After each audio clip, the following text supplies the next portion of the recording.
Ready? I'm ready. Hey, brother. Hey, Al. And welcome everyone back to another episode of Siblings in Crime. I'm Allie Rossell, And I'm Blake Murphy. and just as it sounds, we're your siblings who love true crime. Yes, love it. Love it. This feels so funny right now because, like, usually I don't have front camera. It's like I'm actually talking to you. It's kind of cool. Yeah, this is weird. I can actually look at the camera now. And you can pay attention because you're looking at me this time. As Yeah. always, if you haven't, please like, subscribe, follow. We're like 2 away from freaking 300 subs. I'm like, just give it to us. It's not Give that. it to us. So the more the merrier. We appreciate all the support though, has our whole heart. Yeah. So obviously we're on Zoom. Let us know if it bothers you guys if we do a video because we prefer being in person, of course, but we do have to fly to each other's states now. So it gets a little complicated sometimes, but if you have a preference, let us know. We're So dedicated, though. we are dedicated. We have not missed a week and we're a year and a half in. That's pretty cool. Yeah. And before I even give you a little recap, like, do you have anything that you want to let us know? Mm, I did High Rocks. Allie did a High Rocks in I New think we York talked about it. City. I know, but we didn't say that we got a sub. I got sub 120. I got 129, and you got sub 2 hours as a pregnant woman. As a big old pregnant lady. It was a lot of fun, and I'm very proud of us. And Yeah. I was looking up today because Brett wants to do doubles. I'm like, maybe we'll do doubles in December. Like 3 months postpartum doubles, I feel like it's feasible because he can help me out if I'm Mhm. like struggling. Yeah, you guys should do Anaheim with me. You're doing December Anaheim? Yeah. I didn't know that. I literally saw it Well, the today and I was tickets like, aren't out yet. oh, I didn't know that. Are you doing singles or doubles? I'm probably doing both. I'm Oh, gonna get John to do it with me. okay. John's dedicated now. I like that. I respect it. Well, sweet. Yeah, we'll go with you guys. That works out well. Cool. I was like, it's either Anaheim or Yeah. Nashville are the only two in the United States in December. So, well, last week, Blake, the reason I want to do a little recap, technically these cases aren't linked. Like legally, there's no connection between the two. However, it's a weird correlation. So last week I told you about Nick Cordova. Nick was a father of two, a husband, and the co-owner of the HVAC company in like called Gilbert Air in Gilbert, Arizona. And we talked about his murder and what happened there. The Hmm. only other person in that building was Nick's business partner, Dave Sweetman. And as of today, Nick's case is still unsolved. No arrests, no suspects, nothing. Well, this week, well, last week we talked about Dave Sweetman's business partner. And 7 years before Nick was killed, that's where our story starts today with Dave Sweetman's wife. So, Oh, snap. oh snap. That being said, the morning of December 9th, 2013, something was wrong. Dr. Laura Sweetman did not show up for work. A coworker reached out to the family nanny, Stacy, and asked her to go check on Laura.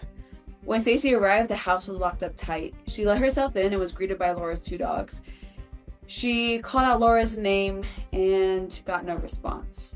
Then she noticed the dog gate that was lying on the floor a few feet from the bottom of the stairs.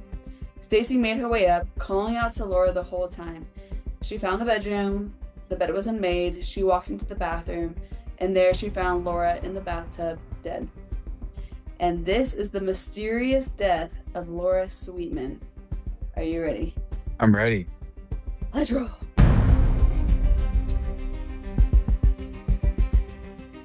This is like, as you can tell, this is a weird correlation. Yeah, it's kind of like the wife who has like five husbands and three of them were killed and one disappeared. It's like, Like, that doesn't happen to maybe, anybody. yeah. Or like, yeah, anyways. I feel like that happens more with women where it's like multiple people die and nothing really happens. Really? Why do you think that is? I don't just like cases I've heard. It just sounds like, and it's not like common, but it's just like when you hear a case and it's a woman, it's like three of her husbands have died and she's still just chilling. It's like, dang, no I one know connected the it is dots here. crazy. Yeah, no one's noticing this. And I think Yeah. that's how most people around Dave Sweetman's life is starting to feel. Is anyone connecting these dots? So let's go to the beginning because Laura was born August 4th, 1971 in Texas, but she actually grew up in Fallbrook, California. So she was like California girl through and through. She actually earned her medical degree from St. George Medical School, and she went on to work with Barrow Neurological Institute and Phoenix Children's Hospital. So I'm like, okay, Mm, she's a genius. We got an awesome yeah. we got an awesome lady going on here. Yeah. She obviously loved working with children, working at Phoenix Children's Hospital. And her obituary is filled with messages of families that she actually helped, like was their doctor and like helped supported them, like saying the kind of things about her. Which, if people are going out of their way to like comment on a past doctor's obituary, you have to be a special kind of person. Yeah. Sweetheart. Yeah, a little sweetheart. So she was survived by her parents, siblings, and her husband Dave and her three sons. Laura and Dave first met as teenagers in Fallbrook, actually at high school in 1987. She was on the swim team. Dave was playing football. They're kind of like the dream couple of like the high school sweethearts. And they went on to University of San Diego and then San Diego State, and that's where she earned her master's degree in biochemistry. So she was always a very hard worker, and Dave was by her side literally their entire existence, basically. Mhm. So on the surface, by 2004, it looked like a pretty good life. Like I said, high school sweethearts. They were in a new state. They're thriving medical career. They had a family. But underneath that all, something else was brewing. So it's always the marriage. In 2009, Laura joined a gym and started working with a trainer. Yeah, we're stirring that pot. Oh, snap. I knew you were going to say that. Why? Because gym trainers always cheat. Coming from a pilot, that's like what everyone says about pilots. It's not always the case. No, Legion pilots. That's right. Don't you forget it. Well, it's not as fishy as it sounds. When I was like first hearing this story, I was the same way. I was like, not the trainer. Laura was like working with this trainer for quite some time. She was really working on her confidence, which most people are if they're getting a trainer at the gym. And in the beginning, it seemed like she was very uncomfortable in her own skin, just like self-worth was super low. And as she grew closer with her trainer, I feel like trainers, hairdressers, nail techs, they're getting the inside scoop. And her Yeah. trainer is one of them who's getting the inside scoop. And Girl trainer or boy trainer? I don't know. I don't know which one. I mean, Sounds like a girl. yeah, I don't know. Because I feel like girls can vent to anybody. So I don't know if it matters if it's a boy or girl trainer. But Anyways. regardless, she opens up to this trainer. She starts telling him or her about her marriage. And kind of weirdly enough, her husband, Dave, is also working out same gym. He also has a trainer, but they have different trainers. So keep that in mind.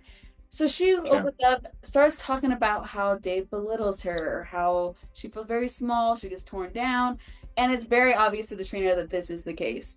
Well, Dave's trainer and Laura's trainer start chit-chatting with each other, and they're so confused how this is a couple. They're like, yeah, Dave does seem manipulating. Dave does seem like he would put her down. And so the two trainers get talking, and they're generally worried about Laura because they know both of the Sweetmans. And as an outside perspective, like it's not like these trainers like their family, like seeing anything behind closed doors. But the fact that they're like discussing with each other and they're like, yeah, like I think he's maybe not the greatest guy.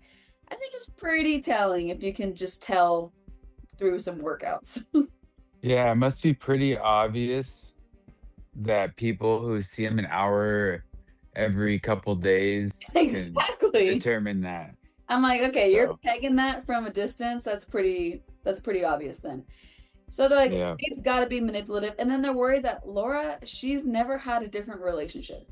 So they're like, they've been together since high school. Doesn't know better. Yeah, she has no reference of what a healthy relationship should look like.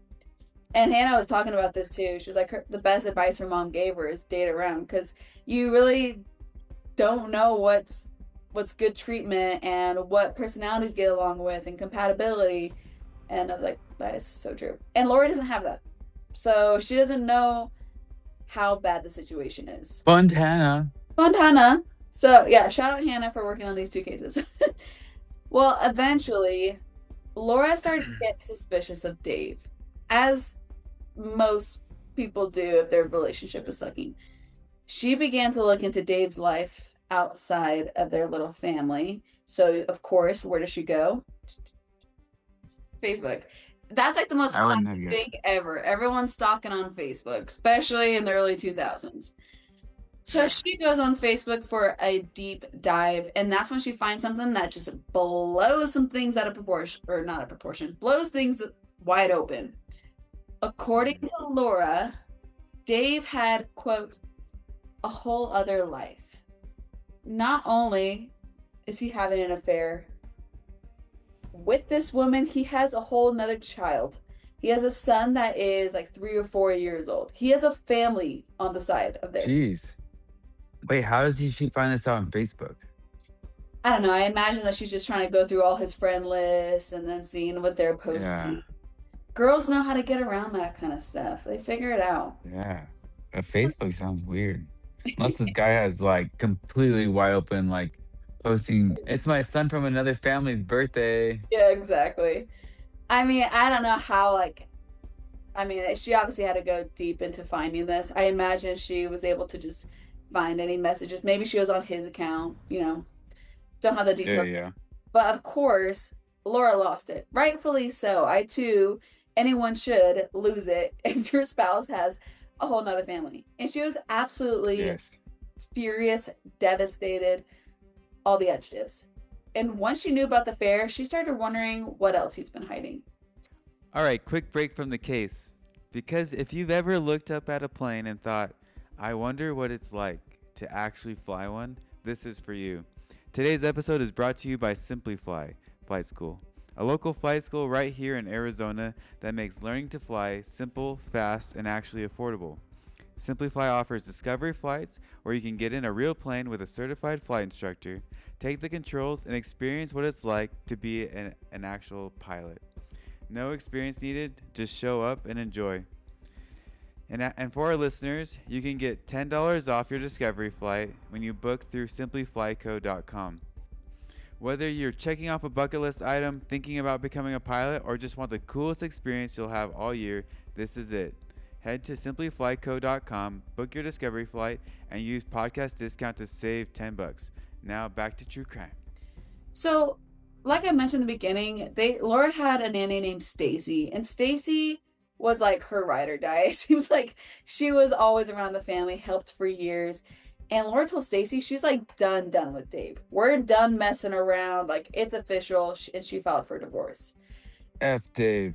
Yeah, but of course that takes a while to get done. Like usually you're separated for a while. Sometimes the legal aspect takes a while. So it's not until April 2013 that we're in now that Dave was taking two of the boys to New Mexico for a wrestling tournament. And Laura used this opportunity finally to start moving her stuff out of the house. She didn't move it all at once. She wanted her sons to like But have. Dave doesn't know. I think that he knows that she's wanting to do that. I think she just took this as the opportunity when he's out of town. And so that's what they do. So she moves not all of their stuff, just enough so that the boys can be comfortable in both his house and her house. She wanted to make it kind of seamless for the kids, which is always a hard thing to do and a tough balance. But when Dave got back, Laura was waiting at the house. And the plan was she's going to get the boys. She's going to let them know we're leaving.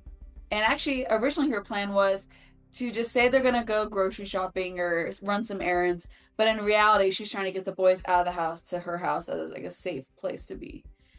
Which is always difficult if you have somebody who's kind of manipulative or abusive in any way. They're not going to like the idea of someone else taking care. Or like a hothead, Yeah, exactly. short fuse. And so Laura had some friends like in law enforcement, and so they gave her like a little tape recorder to keep on her. Like, anytime you're alone with Dave, turn this thing on, because one, hopefully it doesn't matter. Hopefully you don't need it. But then at least you have evidence if the time ever comes that you need a restraining order, if you need divorce, anything, have that. Yeah. Well, it sounds like just divorce in general, that'd be really smart to have.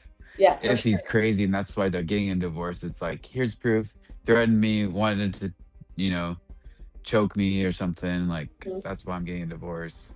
Yeah, no, it's so smart. And so I'm glad she had friends who told her to do that. Like, it's always good to have everything documented.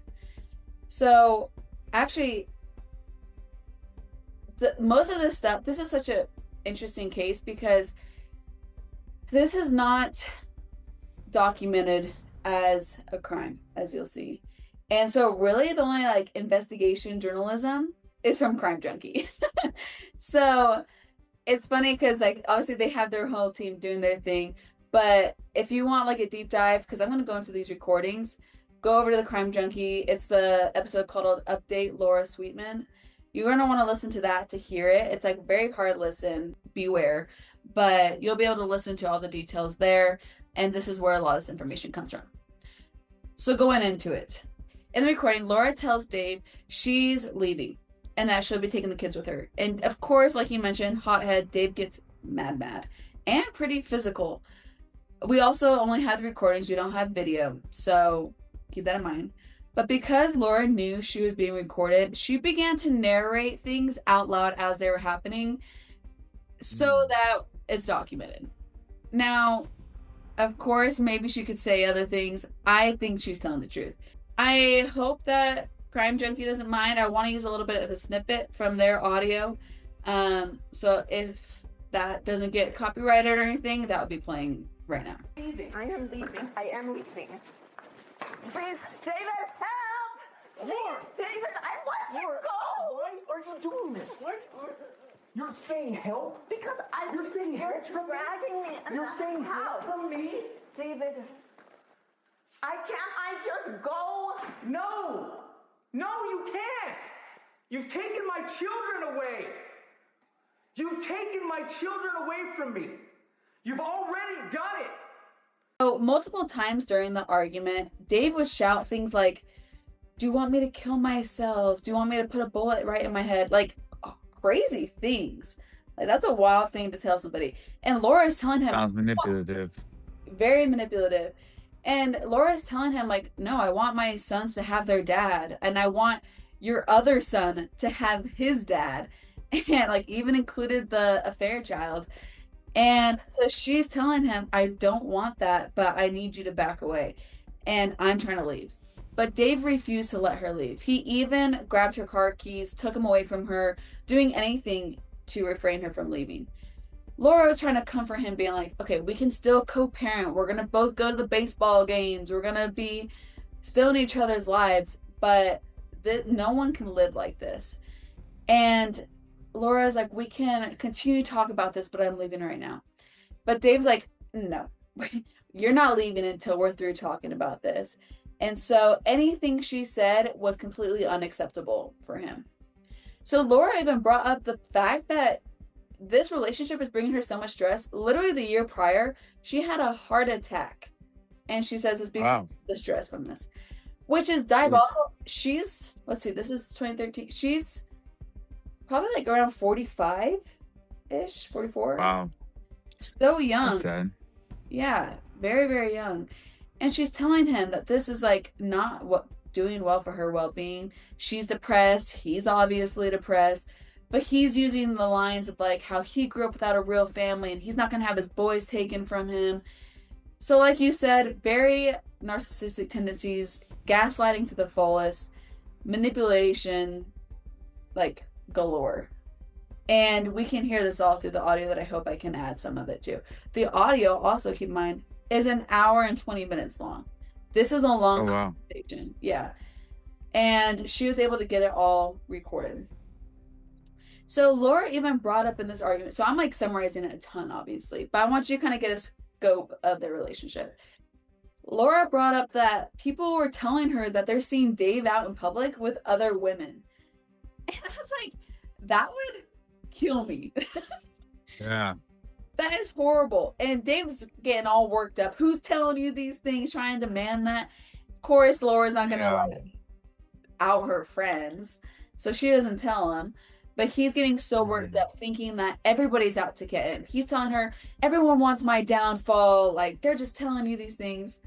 She's like, well, why the heck would people go out of their way for your downfall? Like, no one cares that much. You're not that important, bucko. Exactly. So he's very much wrapped up in his own mind that everything is about him, for sure. Eventually, Dave lets Laura go outside to make a phone call. And that's when she takes her escape. So which is kind of funny, just like a phone call, but that's when she gets in her car. She actually heads down to the theater just to get out of his presence, like 10 minutes down the road. And that's when she calls authorities. And she's actually worried that Dave's going to hurt himself. So when she calls police, she's not like, I mean, she says that he held her kind of hostage at the house, that he put his hands on her. They were arguing. But she's an angel because she's going on to say, I'm really worried, hurry over there because I think he's going to hurt himself. And I feel like that's a person who has... Yeah, seriously. I'd be like, come check on me. He put his hands on me, you know, and she's Yeah. better than I. Yeah, better than me too. Yes. When the officers arrived, they put Dave in handcuffs. It's like more precautionary, it seems like, than an arrest right away. As he spoke with officers, he like stepped back on nearly everything that happened, as you can imagine. In the recording, we hear that he put his hands on her neck. But when confronted with this, Dave says that he was just trying to hug her. He's like, I was trying to hug her, and then she was like rejecting it, and then next thing you know, her phone's in my hand, and I just put it on the couch. And that's why she didn't have access to her phone. And they're like, okay, you're just trying to hug her during this argument. And then he went on to say, like I said, that he never touched her except for the hug. He also denied threatening to kill himself. He said he only asked whether Lord wanted him dead or not, which little does he know, we have a full audio recording. So we already know he might not be the most honest man as he's getting confronted with the police. I could have told you that a long time ago. Yeah. He did say to officers that he did have 2 guns in the house, a shotgun and a pistol, and he told them exactly where they were. But this is kind of an interesting thing between this case and last week's. So if you haven't listened to last week's, go back, listen to it, because it kind of bleeds together. What's interesting is that because after Nick Cordova was killed in 2020, Dave told investigators that he had 1 handgun, and the one he had it was like the one he purchased during the custody battle that same year in 2020. So You got rid of 2 guns? did he get rid of 2 guns? The custody battle is actually over that kid, the other kid that we were talking about, not his like current, not like his 3 with Laura, but with the other mistress. So it's possible that he got rid of both the guns in the years between 2013 and 2020, and then in 2020 he bought another one during the custody battle with this other family. It just seems odd to me. Why would you get rid of a handgun and a shotgun just to get a pistol 7 years later? I don't know, unless you want to get rid of those guns. So Yeah, maybe he sold them. I don't know. yeah, it just seems a little suspicious to some. Yeah. To myself included. Dave ended the conversation with the officers by asking him to like loosen his handcuffs, and when they did, he remarked that wearing handcuffs this time is a lot more comfortable. Now, what an odd thing to say, because you're not wanting to look suspicious, and they're like, okay, now we have to ask, why were you in handcuffs before? And he goes on to tell them how he had been in a road rage incident in 2008 while he was out with his tow truck. I guess an arrest had taken place, but the charges were dropped because they couldn't find sufficient evidence of wrongdoing. But I was like, if you want to look innocent or look like you have nothing going on, I don't think bringing up a rage road or yeah, whatever it's called, road rage, there you go, is probably the best look for you. And it also just highlights how even if the charges got dropped, like obviously he's got a quick temper. I'm like very grateful. I'm like not a road rage type of person. I don't get bothered Same. easily. Yeah. I can't imagine like just getting that pissed off so easily. Yeah. But Like in New York, this isn't really road rage, but this guy was like hitting this taxi and yelling at the taxi driver, telling him to get out of the car. Yeah, these two guys were yelling at him, and eventually they like started walking away, and then he drove off. But it was like so weird. he's like Like, so geez, how can you get that mad? I feel like if I'm about to get hit by a car, I can see getting a little bit more frustrated. It But was like the taxi's probably going like 2 miles an hour.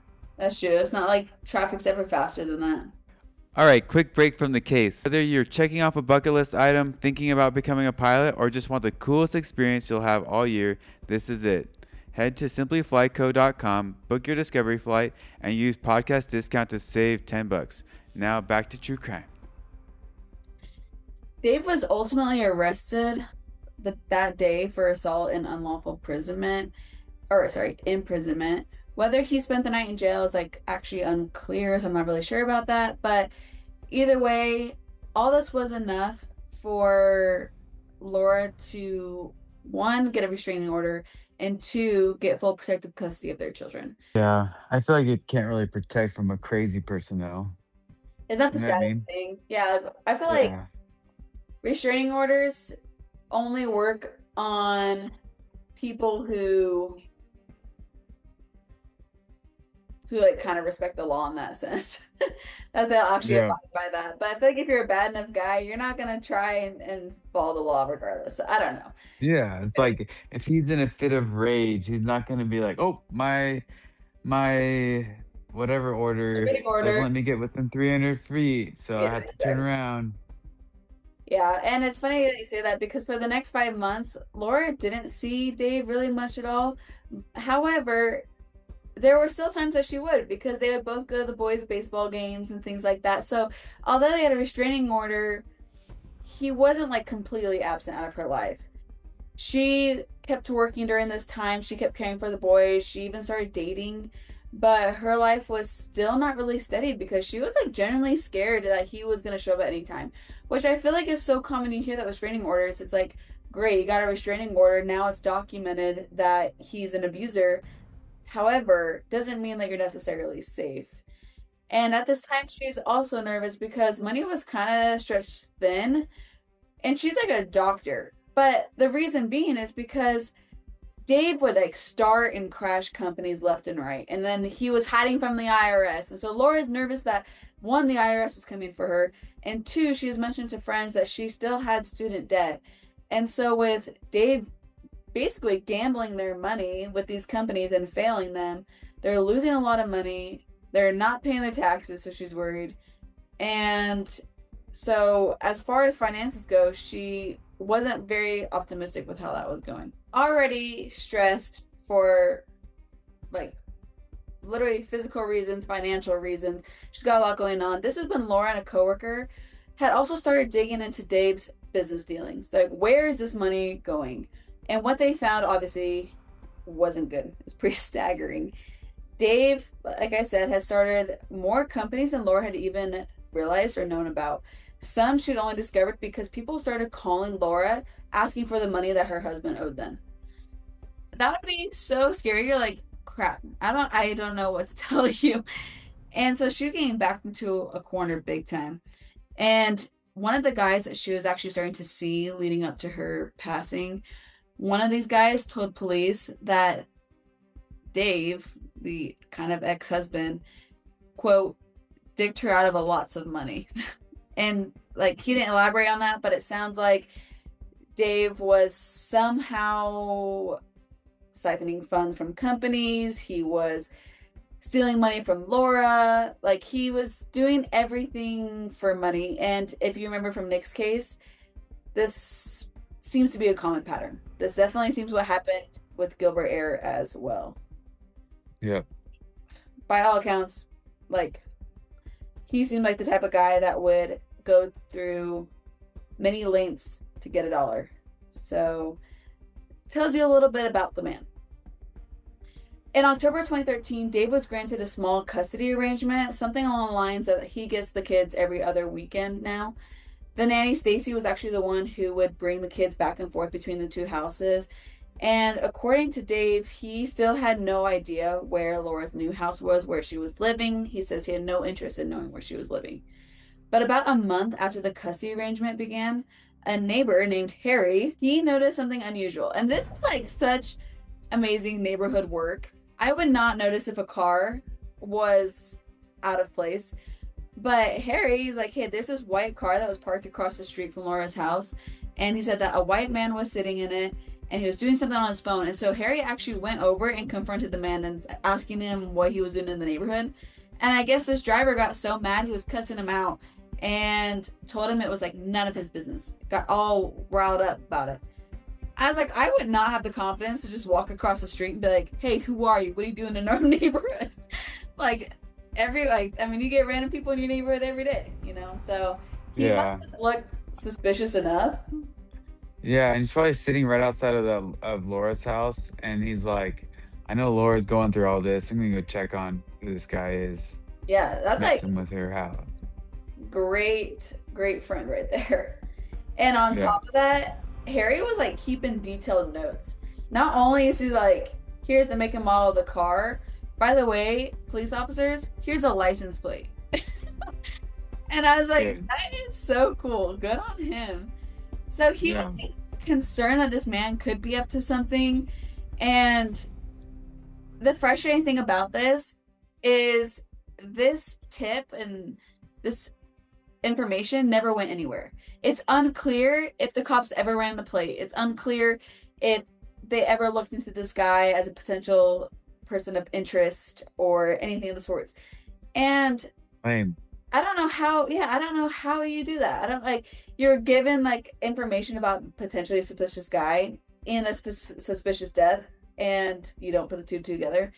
So unless we're missing something big, and same with crime junkies, which seems unlikely, it doesn't seem like this lead went anywhere, which is so frustrating. Yeah.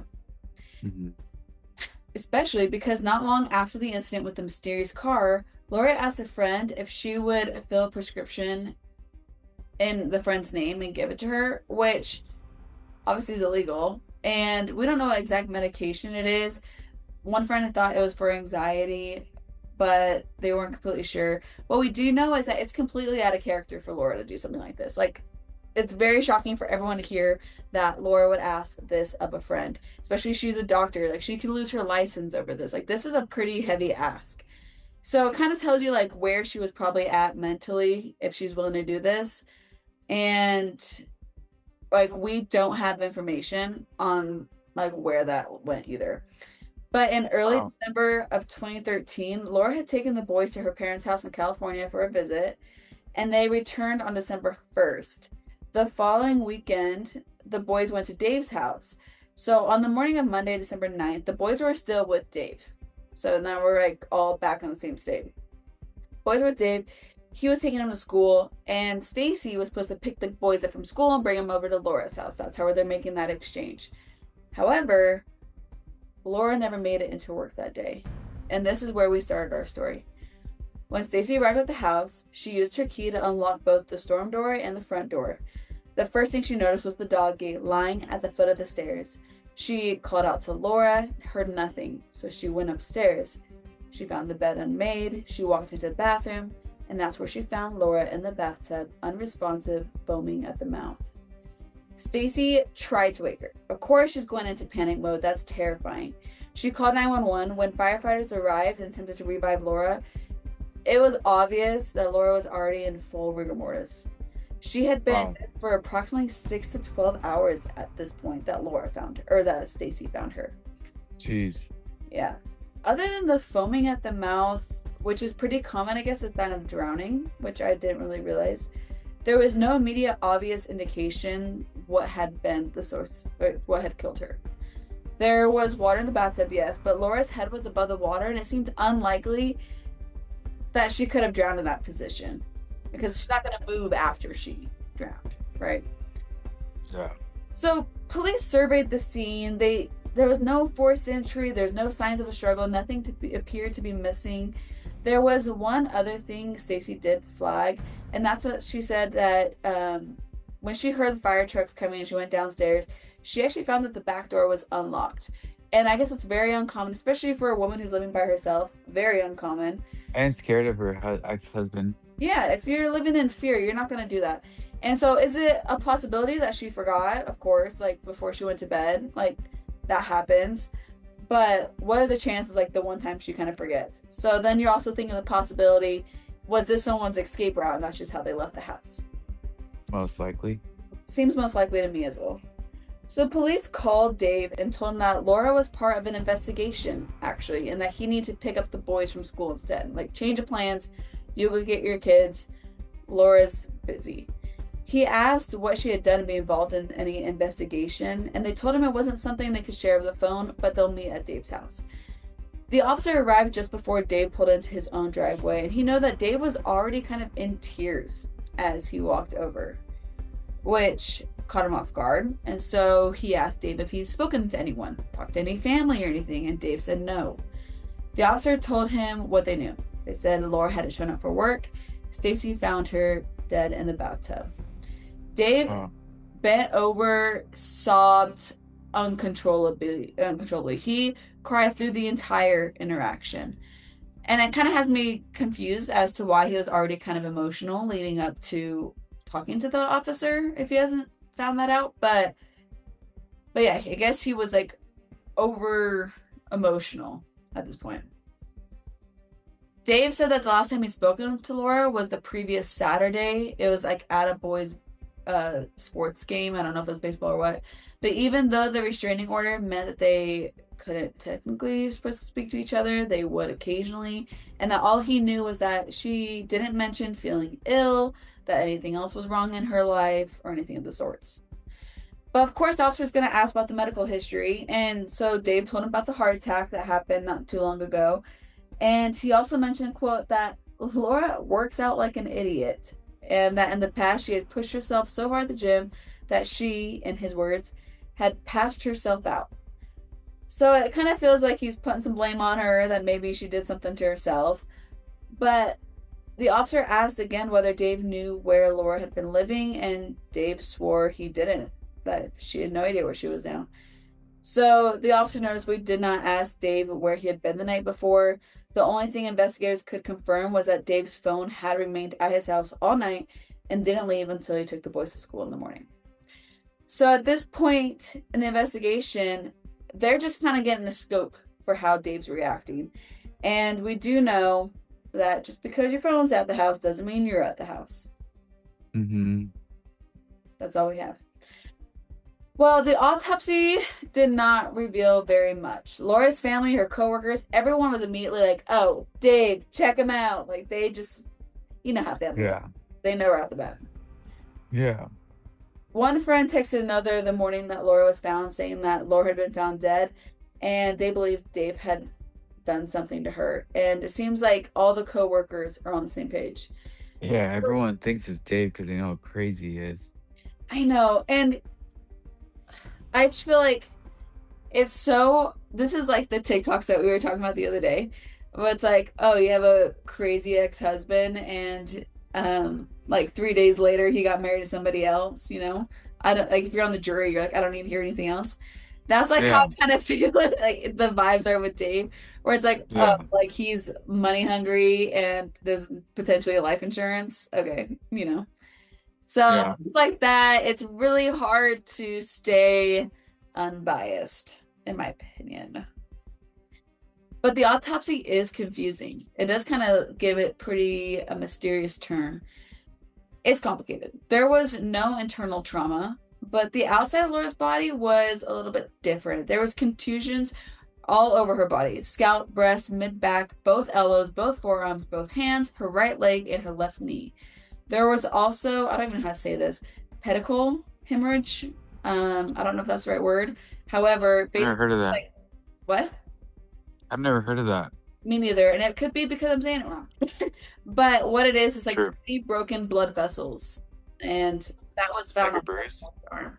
Yeah, it seems like a bruise. I mean, contusions are the bruises. So like these little tiny pinpoint spots, I guess it's just, they look different, but it's just like broken up vessels beneath the skin. So what causes it? Good question. It seems as though like it would be like a bruise, like a getting hit or something along those lines to break up those vessels. So some of those injuries appeared to be about a week old though. So then you're like, okay. Laura had told people that she bruised easily, maybe she's a little low on iron or something. And Yeah. she knew that if she knocked her arm or her shin, like she always got a bruise. It's like how mom's always like, I bruise so easy. It seems like Laura's the same way. So most of the bruises could plausibly be explained by her workout routines, people say. I'm like, how often are you just getting freaking smacked around at the gym? Like, I don't know. Yeah. She So goes hard. yeah, evidently. I mean, people are saying she's a hardcore gym girl, so maybe that's a factor. But that's most of the bruises, at least. The head injuries, that's like not going to be happening at the gym. She had two, one on top of her head, roughly the size of like a business card, and then the other on the left side above her ear. A pathologist actually noted that these probably couldn't have knocked her unconscious, though, but acknowledged that it was still a possibility. So we just have like weird markings. There's no obvious sign of what's going on. And as far as that foam around the mouth, yes, it can be a sign of drowning, but also, I guess it's not uncommon for that to be a sign of certain cardiac events. So Laura had suffered a heart attack, but her cardiologist had given her a clean bill of health in May of 2013. So it seems unlikely that she was having a heart issue if she literally just got checked out a few months prior or years. Yeah. So True. seeing, Isn't it easier to have a heart attack once you had one? I don't know. Maybe I heard heart that attack over somewhere. the weekend. Maybe. The autopsy, though, found no scarring or stress on her heart consistent with a prior cardiac event. Because, I mean, if she did have a heart attack in the bathtub, typically there's like signs, like scarring of the Yeah. heart or any indication. And there was no evidence that she had died of a heart attack, though. So, All right. yeah. On top of that, toxicology report, clean. Nothing in her system. And so then you're like, okay, what's that medication she got from her friend? Like, was she mixing medications, alcohol? That's like where my mind first went to. Is she having like a seizure? But evidently, nothing in her system. How does one just die in the bathtub with no injuries whatsoever? Unless maybe there was something that in her, or that they didn't do a toxicology scan for, but that's never been said that it was done. There was one detail in the report that stood out. Testing on the fluid from Laura's eye shadowed a very low sodium level, something that is recognized in freshwater drowning, which is weird. It isn't definitive because I guess you can see similar results if you just drink a buttload of water all the time, but it was noted that she had low sodium, so just something interesting to consider. But the head coroner who performed Laura's autopsy, Dr. Mark Shelley, he would actually later face serious allegations for misconduct. So mostly related to mishandling of human remains, which is which in 2014 he chose to return. Hey, Sam, What? you just tooted. I heard I it. might have. I might have. It is so little. Reel it in. Mostly related to mishandling of human remains. In 2014, he actually chose to retire rather than face formal reprimand. Reformation. Yeah, Reformation. okay, thanks. So he was the one that was doing this, and then he also didn't get a good reputation in the end. But it didn't seem like it was because of lack of like experience or anything like that. It was like mishandling later. So how accurate is this autopsy report? I don't know. But it doesn't really give us a lot of information. As far as the ruling goes, no suspects were ever named in Laura's death. Not even Dave, of course. In May of 2014, her autopsy came back with a ruling of undetermined. 4 months after that, the case was classified as inactive. So we have undetermined, not homicide, not accident, not natural causes, just undetermined. The kind of ruling that closes a file without even, it doesn't close anything at all. So hence why Crime Junkie is really the only one working on it, because there's no Yeah. investigation going on. So Interesting. super That's interesting. suspicious, and it's a bummer that the autopsy couldn't prove anything else. Yeah, like yeah, exactly. Like it doesn't lead us one direction or the other. And that's why I definitely recommend Crime Junkies, because they go into like all of her ex-boyfriends. Like I definitely have been hitting more home on Laura and Dave's relationships. There are different people that were looked into. Doesn't seem like really anyone all that suspicious. Um, but that is if you believe that there is foul play involved. And Laura Sweetman died in December of 2013. Her case went inactive in the fall of 2014, and Dave walked away from it without ever being named even a little suspicious by law enforcement. Yeah. He What ret- if the back door, somebody got in, poisoned her drink or whatever, and she died in the bathtub, and it wasn't very traceable because they didn't expect, you know, Mhm. that, and she drowned. Yeah. One thing I didn't really mention with the drowning, um, I mean, obviously we know that that can happen. It seemed like there was some blood and liquid found in her lungs, but it doesn't seem like it was enough to cause a drowning. I think I But accidentally skipped that, but I don't know if that's uh, something like over 12 hours, like, does that come out of your system? Or is it like obvious if your lungs are super flooded or not? yeah, or because like it wasn't strangulation because you would be able to tell, especially if she bruises easily. True. So interesting. I don't know. Keep going. I'm just thinking. Well, it looks like when water enters the lungs, it mixes with oxygen, causing like this natural soapy fluid, and that's what produces the foam. So it looks like the autopsy report stated that there was, quote, no definitive evidence of drowning. So even with that blood and water, I guess it wasn't enough to give them a confidence to say that there was drowning. It seems like drowning had to have been one of the most likely things if there was really a clean toxicology report, and if she bruises easily and there was no strangulation. So I don't know. It leads me to believe that something was in her system that they didn't run like a generic scanning toxicology report for. That's like kind of what I lean towards. I don't know how that just a natural causes you would just die like that, especially if there was no evidence of like any heart situation. But regardless, evidently there's not enough suspicion around it for an investigation, because Dave, I mean, he has retained custody of his boys, likely benefited from a life insurance policy. I don't have information on a life insurance policy, so I can't come out for that. But his life just kind of kept rolling.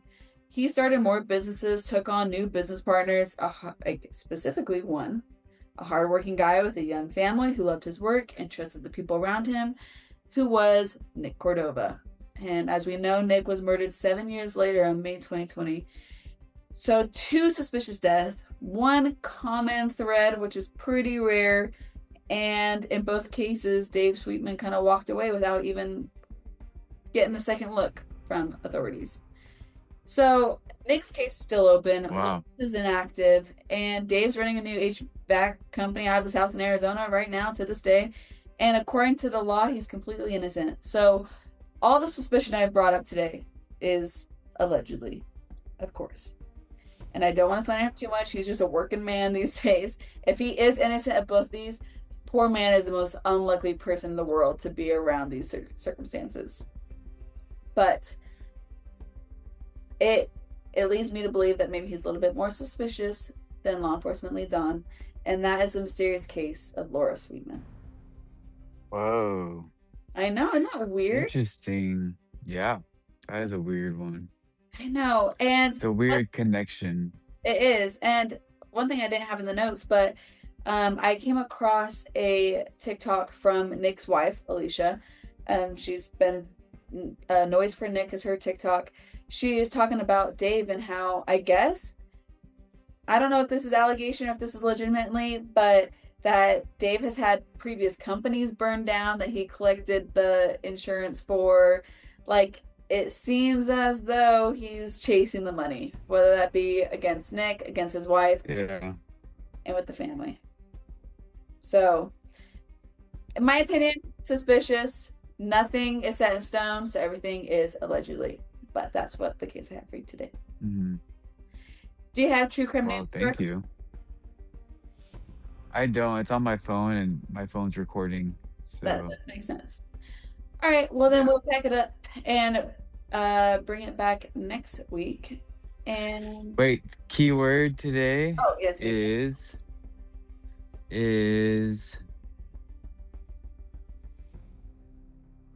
doctor. doctor for Dr. Doctor. Laura Sweetman and the doctor autopsy. I Doctor everything. Doctor everything. All right. Doctor is the key word, and thanks for listening. We'll be back next week with another episode of Siblings in Crime.